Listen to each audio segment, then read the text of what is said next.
আমরা করব ভরবেগের সংরক্ষণ সূত্র।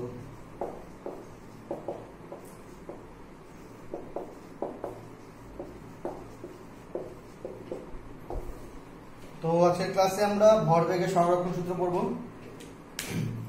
সূত্রটা বলছে এরকম যে বাইরে থেকে যদি এক্সট্রা কোনো বল প্রযুক্ত না হয় তাহলে দুটো বস্তু, দুইয়ের বেশি বস্তু হতে পারে, এই বস্তু দুটোর মধ্যে যদি আন্তঃক্রিয়া ঘটে, মানে আন্তঃক্রিয়া বলতে সংঘর্ষ করতে পারে, তবেও এদের কিন্তু ভরবেগ আগে যা ছিল পরে তাই থাকে, অর্থাৎ ভরবেগের কিন্তু কোনো রকম পরিবর্তন হয় না। এটাকেই বলে ভরবেগের সংরক্ষণ সূত্র।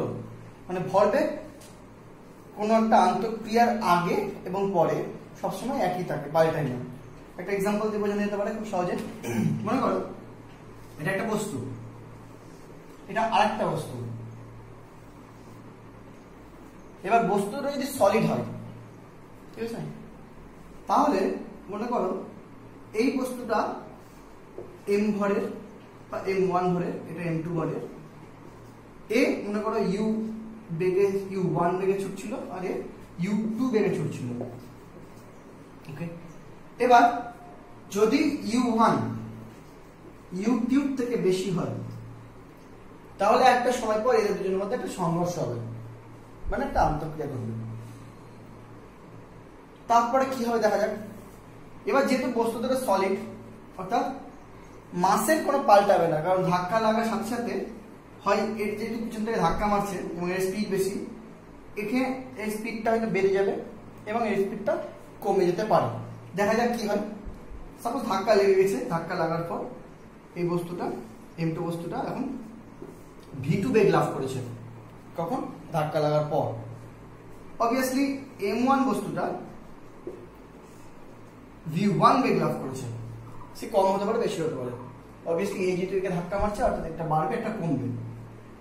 বাট ধাক্কা লাগার আগের ঘটনাতে যদি আমি দুটো বস্তুকে একটা সংস্থা হিসেবে ধরি, তাহলে এই যে সংস্থাটা, এটার মোট ভরবেগ কি হবে?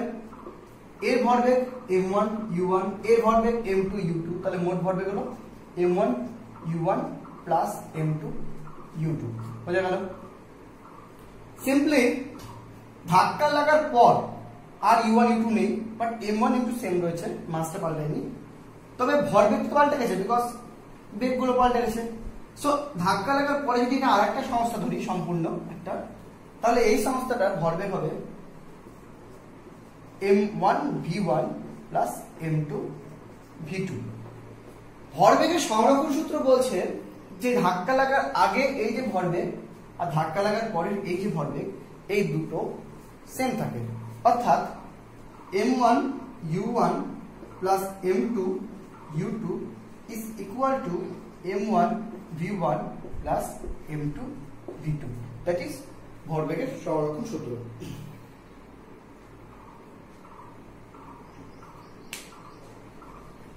খুব সহজ। এবার এই সূত্রটা থেকে আমি নিউটনের থার্ড লটা প্রুভ করে দিতে পারি। কি করে দেখো, দেখো m1 u1 plus m2 u2 is equal to m1 v1 plus m2 v2, তাই তো? এবার মনে করো এই যে বস্তুটা যার ভর m1 ছিল আর এই বস্তুটা m2 ছিল, এটা এক নম্বর বস্তু না দুই নম্বর বস্তু। যখন এর u1 বেগ আর এর u2 বেগ ছিল, অবশ্যই u1 যেহেতু এটাতে u2, যখন ধাক্কাটা লেগে গেল, তার মানে কি এক নম্বর বস্তু দুই নম্বরের উপর একটা বল প্রয়োগ করলো, দ্যাট ইজ F12। সিমিলারলি ধাক্কা খাওয়ার সাথে সাথে নিউটনের থার্ড ল অনুযায়ী দুই নম্বর বস্তুটাও এক নম্বর বস্তুর উপর একটা সমান বল প্রয়োগ করলো, দ্যাট ইজ ধরলাম F21।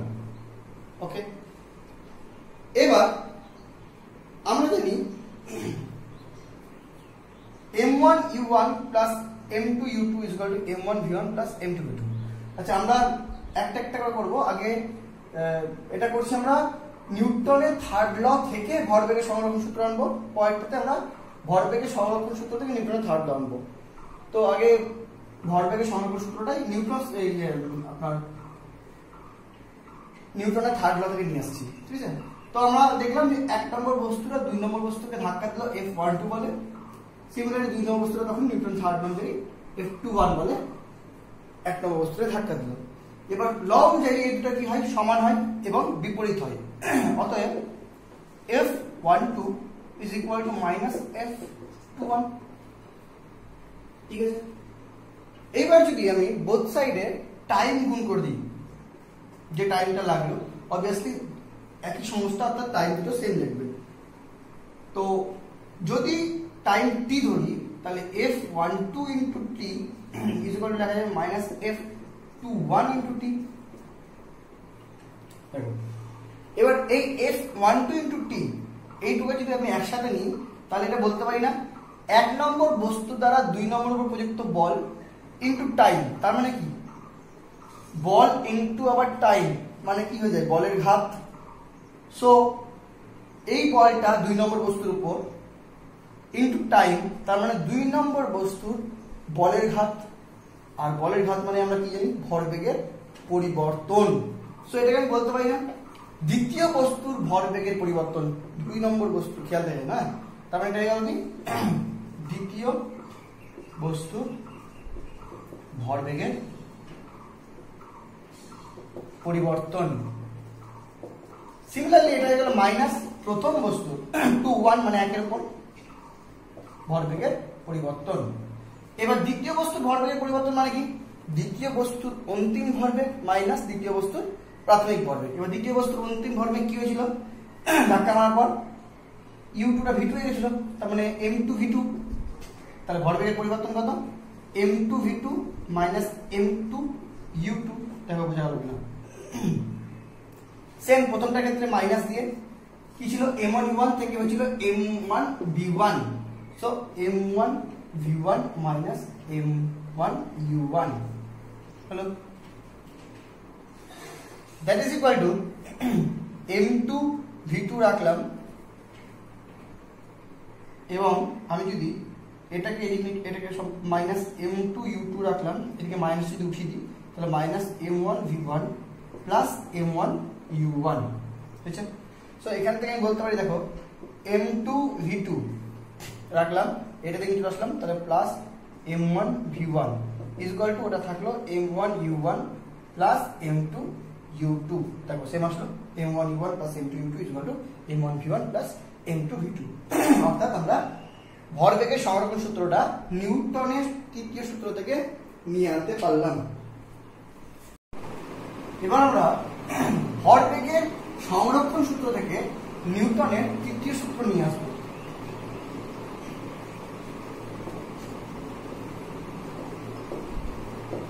তো আমরা জানলাম যে এটা যদি m1 বস্তু হয় আর যদি m2 বস্তু হয়, এর যদি u1 বেগ হয় আর এর u2 বেগ হয়, এবং আফটার দিস বেগটা যদি u1 এর বদলে হয়ে যায় v1 আর এর বেগ যদি পাল্টে হয়ে যায় v2, তার আমরা দেখলাম যে m1 u1 plus m2 u2 is equal two m1 v1 plus m2 v2। এটা কি, এটা হলো ভরবেগের সংরক্ষণ সূত্র। এবার আমরা যদি এক একটা বস্তু ইন্ডিভিজুয়ালি রাখি তাহলে আমরা দেখব, মনে করো এটাকে লিখে আসছি, তাহলে m1 u1 minus m1 v1 হলো এটা সংরক্ষণ সূত্র থেকে পেয়েছি। এবার আমরা কি করলাম, ক্যালকুলেশন করছি কি m1 গুলোকে এক সাইডে করছি আর m2 গুলোকে আরেক সাইডে করছি, তাহলে হবে এটা কি m2 v2 minus m2 u2 হলো। এবার দেখো m1 u1 minus m1 v1 মানে কি, m1 বস্তুটা প্রথমের ভরবেগ মাইনাস অন্তিম ভরবেগ। আমি এটাকে ঘুরিয়ে দিচ্ছি, তাহলে এটা হবে minus m1 v1 minus m1 u1 দেখা যাবে, দেখো মাইনাস করে দিলে এটা ঠিকই আছে, m2 v2 minus m2 u2। তাহলে এই পার্টটা কি দাঁড়ালো, m1 v1 minus m1 u1 মানে অন্তিম ভরবেগ মাইনাস প্রাথমিক ভরবেগ কার, প্রথম বস্তুটা।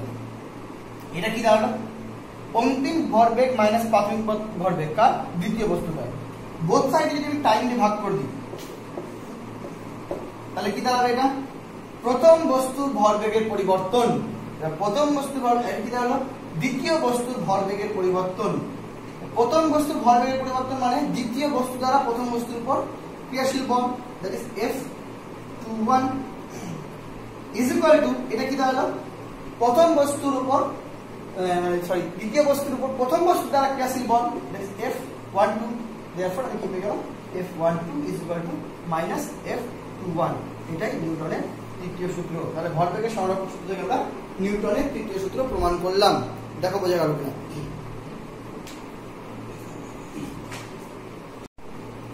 এবার আমরা ভরবেগের সংরক্ষণ সূত্র থেকে বের করব আরেকটা খুব সুন্দর এক্সাম্পল, সেটা হলো বন্দুকের প্রতিক্ষেপ। বন্দুকের প্রতিক্ষেপ বেগ খুব ইম্পর্টেন্ট টপিক। দেখো মনে করো একটা বন্দুক রয়েছে, এবার বন্দুকটা পুরো সংস্থাটা কি করে তৈরি হয়, বন্দুক প্লাস গুলি। বন্দুককে গুলি ভরা আছে, অর্থাৎ ওখানে দু ধরনের বস্তু আছে, একটা বন্দুক আর একটা গুলি। এবার যখন আমার বন্দুকটা আমার হাতে রয়েছে, সাপোজ বন্দুকটার ভর M1, গুলিটার ভর M2। যখন বন্দুক আর গুলি আমার হাতে রয়েছে তখন বন্দুকটার বেগ 0, গুলিটার বেগ 0। তাহলে পুরো সংস্থাটার মোট ভরবেগ কত, M1 × 0 plus M2 × 0 that is equal to 0। এটা হলো গুলি চালানোর আগে বন্দুক প্লাস গুলি, এই পুরো সংস্থাটার মোট ভরবেগ হয়ে গেল। এবার গুলি চালানো হলো, যেই গুলি চালানো হলো, এই যে গুলি, এই গুলিটা সাপোজ একটা বেগ পেল v, কি পেল v। অবভিয়াসলি সাথে সাথে যে বন্দুকটা, এই বন্দুকটার একটা বেগ পাবে, সাপোজ এটা v2 নামলাম, v1, উল্টো দিকে দেখবে হাত থেকে ছুটে যায়। তো অর্থাৎ এবার গুলি চালানোর পর বন্দুকটা প্লাস গুলিটা, এই পুরো সংস্থাটার একটা ভরবেগ থাকবে। সেই ভরবেগটা কত, M1 v1 plus M2 v2। এবার ভরবেগের সংরক্ষণ সূত্র বলছে যে কোন একটা ঘটনা বা আন্তঃক্রিয়ার আগে এবং পরে মোট ভরবেগ সেম থাকে। তাহলে মোট ভরবেগ এখন যদি এটা হয়, তাহলে বন্দুক থেকে গুলি চালানোর আগে মোট ভরবেগ কত ছিল, 0। তাহলে এই দুটো সমান। এখান থেকে আমি বলতে পারি এই v1 হলো বন্দুকের বেগ, v2 হলো গুলির বেগ। তাহলে এই বন্দুকের বেগ যদি আমরা বের করতে চাই, তাহলে সেটা হবে আগে দিকে ভাগে দিলে মাইনাস M2 v2, তারপরে এটা বাই করে দিলে by M1, so minus M2 by M1 into v2। এই যে বন্দুকের বেগটা, এই বন্দুকের বেগটাকে বলা হয় প্রতিক্ষেপ বেগ, মানে পেছনে যাওয়ার বেগ। তাহলে এই ক্যালকুলেশন থেকে আমরা একটা গুলির ভর, বন্দুকের ভর এবং গুলি ছুটলে যে গুলি যে বেগে যায়, এটা যদি আমরা জানতে পারি তাহলে খুব সহজেই বন্দুকের প্রতিক্ষেপ বেগটা বের করে নিতে পারি। এবার আমরা খুব ইন্টারেস্টিং একটা টপিক জিনিস করবো, সেটা হলো পরিবর্তনশীল ভরের ক্ষেত্রে, পরিবর্তনশীল ভরের ক্ষেত্রে গতির সমীকরণ। আমরা নিউটনের সেকেন্ড ল থেকে কিন্তু সবথেকে ইন্টারেস্টিং সমীকরণটা পেয়েছি, যেটাকে বলা হয় গতির সমীকরণ। সেটা কিন্তু আমরা জানি যে net ball F net is equal to ma। এটা কিন্তু আমরা সবথেকে গুরুত্বপূর্ণ সমীকরণ। এটাকে বলা হয় তোমার কি বলে, গতির সমীকরণ। এক সেকেন্ড, আমার কাছে ব্রাইটনেসটা কমানো আছে।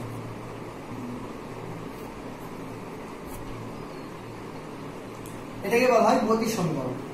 এবার এই গতির সমীকরণে কিন্তু যে আমরা এমটা দেখেছিলাম, এই এমটা কিন্তু ধ্রুবক ছিল, মানে পাল্টাতো না। কিন্তু যদি কখনো কোনো ভর পাল্টায়, সেক্ষেত্রে গতির সমীকরণটা কেমন হবে সেই ফ্যাক্টটা আমরা এখন শিখব। এবং এটা খুব ইন্টারেস্টিং, মন দিয়ে দেখবে, খুব কঠিন এবং খুব মানে ইন্টারেস্টিং ব্যাপারটা।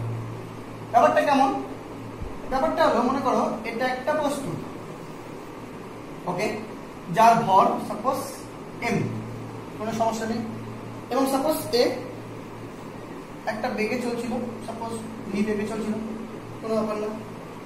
এইবার মনে করো পেছন থেকে আরেকটা কোনো ভর, অল্প সামান্য কোনো ভর dm, ক্ষুদ্র বোঝাতে আমরা ইউজ করি, খুব অল্প বোঝাতে আমরা ইউজ করি d, আমরা আগে শিখেছি। dm পরিমাণের ভর u বেগে এই বস্তুটার দিকে ছুটে আসছে, এবং যদি এই ভরটা এই বস্তুটার সাথে জয়েন করে যায়, মানে সাপোজ কাদার মতো বলতে পারো, বা ব্যাপারটা যে আগে যেমন সংঘর্ষ লেগেছিল কিন্তু সলিড বলে স্থিতিস্থাপক সংঘর্ষ ছিল, ধাক্কা লেগে এদিক চলে গেছিল ও আরেকদিকে চলে গেছিল, মানে দুজনে কিন্তু জুড়ে যায়নি। কিন্তু এখানে যে ব্যাপারটা বলা হচ্ছে, যদি কোনো কারণে এই ভরটার সাথে জুড়ে যায়, তাহলে কিন্তু এই যে বস্তুটার ভরটা পাল্টে গেল। তাহলে ভরটা যদি পাল্টে যায়, সেক্ষেত্রে গতির সমীকরণটা কি হবে সেটা কিন্তু আমরা এখানে দেখছি। তো কি দেখলাম, যে dm পরিমাণের ভর m ভরের বস্তুটার দিকে u বেগে এগোচ্ছে, যেখানে m ভরের বস্তুটার বেগ হলো v। জোড়া লেগে গেল। তাহলে জোড়া লেগে যাওয়ার পর নতুন যে বস্তুটা হবে তার ভর কত হবে, m প্লাস dm। এবং সাপোজ এর বেগ বেড়ে হয়ে গেল v প্লাস dv, অল্প বেগ বেড়ে গেল এটা ধাক্কা খাওয়াতে। কখনোই কিন্তু সেই বেগটা v প্লাস u হয়ে যায় না, যত u বেগে আসুক বেগ নতুন পাই। সেটা সাপোজ dv বাড়লো, অবশ্যই কেউ একটা ধাক্কা মারলে বেগ বাড়বে, dv পরিমাণ বাড়লো। dm পরিমাণে ভরের বস্তু যখন u বেগের উপর ধাক্কা খেলো, সাপোজ dv পরিমাণ ভর, dv পরিমাণ বেগ এই নতুন বস্তুটার বেড়ে গেল। তো আমি দেখলাম যে প্রথমে dm পরিমাণের ভরের বস্তু u বেগে m পরিমাণ ভরের বস্তু যেটা v থেকে চলছিল তার দিকে ছুটছিল। ছোটার পর যখন জুড়ে গেল, তখন ফাইনাল যে বস্তুটা তৈরি হলো তার বেগ হলো v প্লাস dv। তো প্রথমে এই যে সমস্যাটায় ভরবেগ কত ছিল, সাপোজ p ধরলাম, that is equal two dm into u এর ভরবেগ যোগ m ইন্টু v এর ভরবেগ। বোঝা গেল? এইবার যখন জুড়ে গেল তখন ফাইনালি এর ভর এটা, বেগ এটা। ফাইনাল ভরবেগটা কত, সাপোজ p থেকে dp পরিমাণ বেড়েছে ধরলাম, ফাইনাল ভরবেগটা অল্প একটু বেড়েছে, সেটা কত, পুরোটা এই পুরোটা কত, সেই পুরোটা যদি হিসাব করি তাহলে সেটা হবে m plus dm into v plus dv। দেখো বোঝা গেল কিনা? তাহলে প্রথমে ভরবেগ p ছিল, সেটা ছিল dm into u plus mv। পরে ভরবেগ ধরলাম dp বেড়েছে, অর্থাৎ p প্লাস dp হয়েছে, সেটা হলো m plus dm into v plus dv। এবার এখান থেকে একটা জিনিস দেখো লক্ষ্য করে, যদি এটা গুণ করে দিই তাহলে হবে mv plus mdv plus vdm plus dmdv। এবার dm ব্যাপারটা খুবই ছোট, dv ব্যাপারটা খুবই ছোট, খুবই ছোট, খুবই ছোট গুণ করলে আরো ছোট হয়। মনে রাখবে, দশমিকের কোনো সংখ্যা যেটা একের থেকে ছোট, তাকে যদি আরেকটা কোনো দশমিকের সংখ্যার সাথে গুণ করা হয়, সেটাও যদি একের থেকে ছোট হয়, তাহলে গুণফলটা তার থেকেও ছোট হয়। সো এটাকে আমরা নেগলেক্ট করে দিলাম, dm dv টাকে আমরা কি করে দিলাম, নেগলেক্ট করে দিলাম, বাদ। তাহলে থাকলো কি mv plus mdv plus vdm, এটা হলো অন্তিম ভরবেগ, আর udm আর প্লাস mv এটা হলো প্রাথমিক ভরবেগ। তাহলে এখন যদি আমি বলি ভরবেগের পরিবর্তন, তাহলে কত হলো? তাহলে ভরবেগের পরিবর্তন হবে p প্লাস dp হয়েছে, ছিল p, তাহলে এটা ভরবেগের পরিবর্তন, that is equal two mv plus mdv plus vdm minus udm plus mv। দেখো বোঝা গেল কিনা? দ্যাট ইজ ভরবেগের পরিবর্তন। দ্যাট ইজ ইকুয়াল টু, যদি উঠিয়ে দিই তাহলে এটা মাইনাস হবে, mv কেটে যাবে, সো বাঁচবে খালি mdv plus vdm minus udm। বুঝা গেল? এবার এখান থেকে যদি mdv রাখলাম, এখান থেকে যদি আমরা dm টা কমন নিই তাহলে দেখা যাবে v minus u into dm। কি হবে হলো v minus u into dm। এবার আমরা এটাকে যদি একটু ঘুরিয়ে লিখি, মন দিয়ে দেখবে কেন লিখছি বলছি, m dv, এখানে যদি মাইনাস কমন নিই তাহলে এটা দাঁড়াবে u মাইনাস v dm। এবার প্রশ্ন হলো আমি u মাইনাস v আকারে কেন আনলাম? কারণ dm রয়েছে এখানে সাথে। এবার u মাইনাস v বলতে কি বোঝায়? যদি v মাইনাস u বোঝায় বড় বস্তুটার বেগ ছোট বস্তুটা যেটা এক্সট্রা জোর হচ্ছে তার সাপেক্ষে, তার মানে বড় বস্তুটার আপেক্ষিক বেগ। কিন্তু আমি এখানে ডিএম এর সাথে যদি গুণ করছি তাহলে ইউ মাইনাস বি কি বোঝাবে, যে ডিএম পরিমাণ যে বস্তুটা আসছে তার আপেক্ষিক বেগ। কারণ কারো আপেক্ষিক বেগ মানে তার বেগ মাইনাস যার সাপেক্ষে মাপা হচ্ছে। আমি ছোট ডিএম এর যদি আমি আপেক্ষিক বেগ বের করি তাহলে ছোট ডিএম এর বেগ তো ইউ, তাহলে সে মাইনাস যার সাপেক্ষে বের করছি। তাহলে এটা হলো বড় বস্তুটার সাপেক্ষে মানে এম বস্তুটার সাপেক্ষে ডিএম বস্তুটার আপেক্ষিক বেগ, সেটা হলো ইউ মাইনাস বি। সেটাকে লেখা যায় সেজন্য খুব সুন্দর করে যে এম ডিভি মাইনাস এটাকে বলবো কি রিলেটিভ ভেলোসিটি, ইউ রিলেটিভ নাম দিলাম, তোমার আপেক্ষিক বেগের ইংলিশ কি রিলেটিভ। কার রিলেটিভ? U relative. কেন ইউ রিলেটিভ? বিকজ এটা ছোট বস্তুটার আপেক্ষিক বেগ, ডিএম বস্তুটার আপেক্ষিক বেগ ইনটু ডিএম। বুঝা গেল? এবার এটা যদি পাঁচটা দেখি তাহলে কি হবে, DP P plus DP minus P হলো কি आंसर है ডিপি খালি। So DP is equal to দাঁড়ালো M DB minus U relative into DM. এবার বোথ সাইড যদি ডিটি দিয়ে ভাগ করে দিই তাহলে কি দাঁড়াবে, DP DT is equal to M DV DT minus U relative DM DT. এবার ডিপি ডিটি মানে কি, ভর বেগের পরিবর্তন, পরিবর্তন না পরিবর্তনের হার, দ্যাট ইজ আমরা জানি that is equal to F. So F is equal to M DV DT minus U relative DM DT. দেখো বোঝা গেল কিনা? এই যে নতুন এক্সপ্রেশনটা এলো আমরা দেখো তার এইটুকুটা আমরা চিনি, F is equal to M DV DT. DV DT মানে কি বেগের পরিবর্তনের হার মানে কি ত্বরণ। So F is equal to M A আমরা এইটুকুটা চিনি। কিন্তু যদি পরিবর্তনশীল ভরের জন্য হয় তাহলে এই পার্টটা অ্যাড হয়, সেটা কত ইউ রিলেটিভ মাইনাস হয় actually U relative DM DT. যেখানে ইউ রিলেটিভ হলো যে বস্তুটা অ্যাড হচ্ছে তার আপেক্ষিক বেগ, ডিএম ডিটি হলো ওই বস্তুটার তোমার ভরের পরিবর্তনের হার, মানে ভরটা প্রতি সেকেন্ডে কতটা করে পরিবর্তন হচ্ছে, কতটা করে যুক্ত হচ্ছে, যুক্ত হওয়াটা তো পরিবর্তন হওয়া।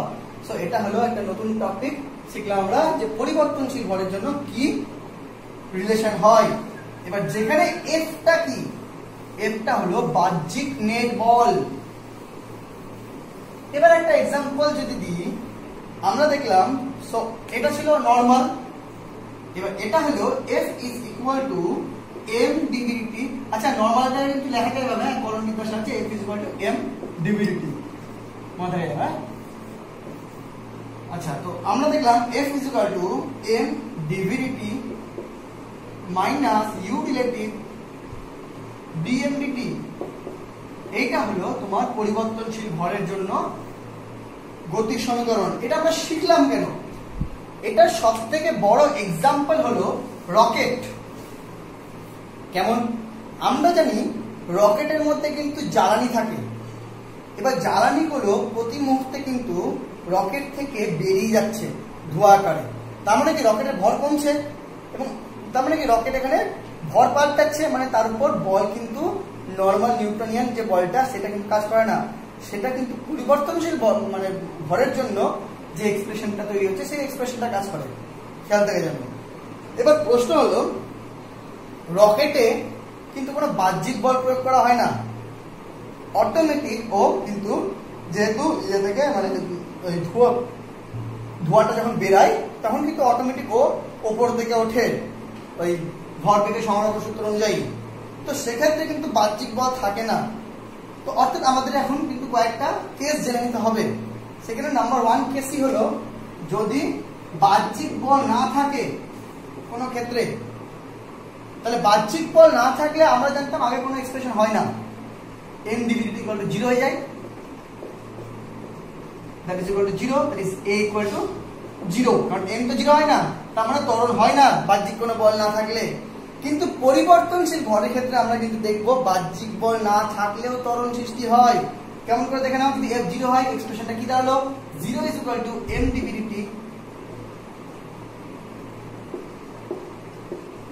minus u relative dm dt, that is equal to m dv dt is equal to u relative, এটাকে এই জিনিসটা মাইনাস মাইনাস কেটে গেল, dm dt, that is equal to, এটা যদি a বলি তাহলে a is equal to u relative by M DM DT. দেখো সো ত্বরণ কিন্তু থাকছে, রকেটের কিন্তু বাহ্যিক বল ছাড়াও ত্বরণ থাকবে। সেটা এই ইকুয়ালটা হবে যে গ্যাসটা বেরিয়ে যাচ্ছে সেই গ্যাসটার রিলেটিভ ভেলোসিটি বাই রকেটের ভর ইনটু দ্য যেটা ভর বেরিয়ে যাচ্ছে তার রেট, এই সবের উপর ডিপেন্ড করবে রকেটটার ত্বরণ। সো আমি দেখলাম যে যদি বাহ্যিক বল না থাকে তাও কিন্তু তোমার ত্বরণ সৃষ্টি হয় এক্ষেত্রে, পরিবর্তনশীল ভরের ক্ষেত্রে। কেস 2, যদি ইউ রিলেটিভ 0 হয়, এর মানে কি? ইউ রিলেটিভ 0 মানে যে বস্তুটা মানে মেইন বস্তুটা যে ভেলোসিটি নিয়ে যাচ্ছে আর যে বস্তুটা মানে ওই ছোট ভরটা ডিএমটা যদি একই ভেলোসিটিতে এসে ওই বড় বস্তুটার সাথে জয়েন করে তাহলে কিন্তু ইউ আর V same, that is U minus V equal to 0, that is U relative is equal to 0। In this case আমরা বলতে পারি এটা 0 হয়ে গেল, 0 মিন্স এটা 0, এটার সাথে 0 এটা গুণ করলে 0 হয়ে গেল। সো বাঁচলো কি? দেয়ারফর এফ বাহ্যিক বল equal to M DV DT. তার মানে সেক্ষেত্রে কিন্তু যদি বাই চান্স ইউ রিলেটিভ 0 হয় তার ক্ষেত্রে বাহ্যিক বল দিলে কিন্তু ত্বরণটা যেটা সৃষ্টি হবে সেটা নরমাল নিউটনের সেকেন্ড লই। দেখে নাও এফ ইকুয়াল টু এম, এই আগের সমীকরণটা কিন্তু ফিরে আসবে পরিবর্তনশীল বস্তু মানে ভর ক্ষেত্রেও, মানে পরিবর্তনশীল ভর হওয়া সত্ত্বেও যদি যে ভরটা পরিবর্তন হচ্ছে সেই ভরটার বেগ আর মেইন বস্তুটার বেগ সমান হয় তাহলে কিন্তু বাহ্যিক বলের এক্সপ্রেশনটা আগের মতোই হয়। নেক্সট কেস,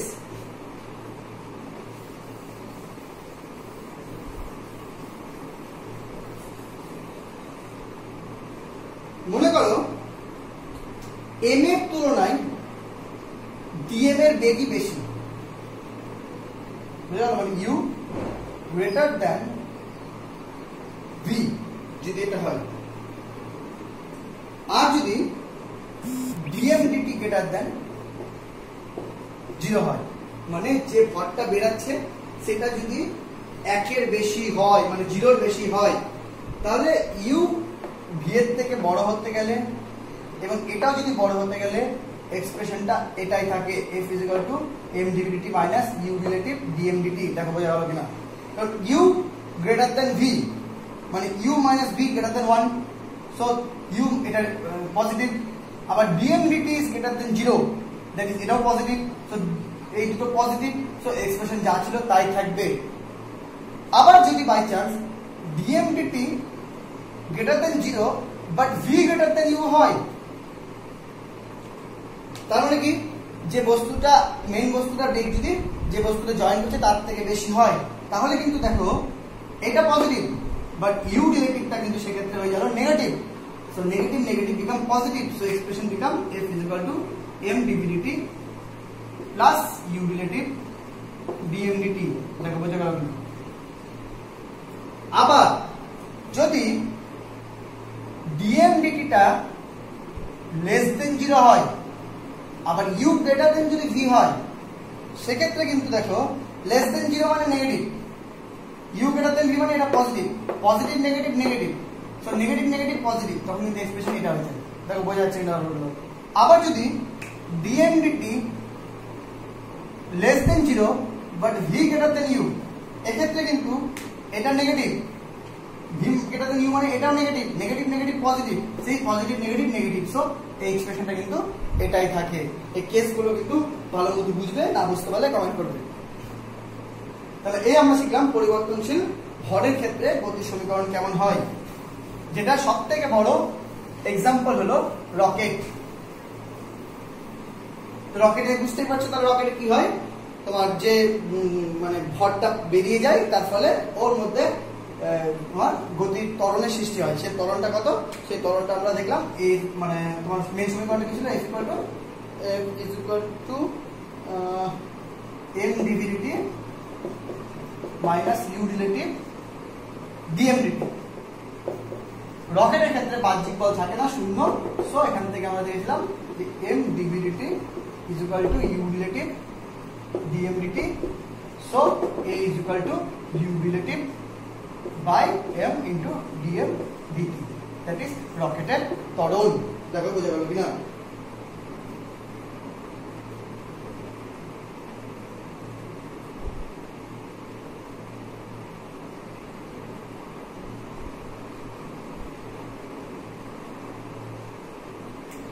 এবার রকেটের ক্ষেত্রে যেহেতু তোমার রকেটের ক্ষেত্রে যেহেতু গ্যাসটা বেরিয়ে যাচ্ছে, সেক্ষেত্রে ইউ রিলেটেডটা মাইনাস হয়, সেটাকে মাইনাস ইউ ধরা হয়। তো সেক্ষেত্রে পাল্টে গেলে খালি এ ইকুয়ালটা হবে minus U by M DM DT হয়ে গেল। এটা হলো তোমার রকেটের ত্বরণ। তাহলে আমরা পরিবর্তনশীল ভরের জন্য শিখে গেলাম। আচ্ছা, একটা শুধু মনে রাখবে জিনিস যে রকেট কিন্তু শূন্য স্থানে চলতে পারে, কারণ তার মধ্যে যে জ্বালানি থাকে তার জন্য প্রয়োজনীয় অক্সিজেন রকেটের মধ্যে সরবরাহ করা থাকে। কিন্তু জেট বিমান কখনোই শূন্য স্থানে চলবে না, কারণ জেট বিমান তোমার বায়ুমণ্ডলে অক্সিজেনটা কালেক্ট করে সেটাকে আবার জ্বালানি কাজে ব্যবহার করে। এখানে আমাদের নিউটনের সূত্রবলী এবং পুরো চ্যাপ্টারটা এক্সপ্লিকেশন সব শেষ হলো।